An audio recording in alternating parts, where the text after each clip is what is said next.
ইরানের সর্বোচ্চ ধর্মীয় নেতা আয়াতুল্লাহ আলী খামেনির জানাজায় অংশ নিতে তেহরানের উদ্দেশ্যে ঢাকা ত্যাগ করেছেন জাতীয় সংসদের স্পিকার হাফিজ উদ্দিন আহমদ। বৃহস্পতিবার ২রা জুলাই সকাল ৭:৩০টায় তিনি ঢাকার হজরত শাহজালাল আন্তর্জাতিক বিমানবন্দর থেকে তেহরানের উদ্দেশ্যে যাত্রা করেন।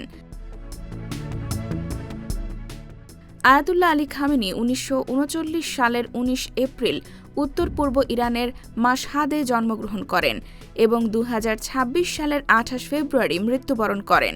মৃত্যুকালে তার বয়স হয়েছিল ৮৬ বছর।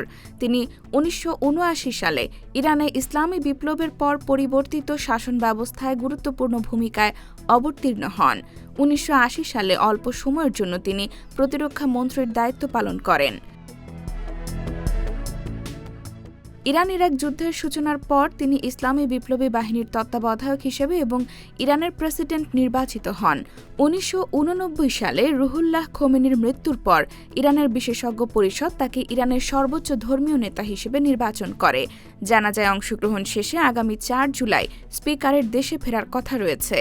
IBTV USA, new York.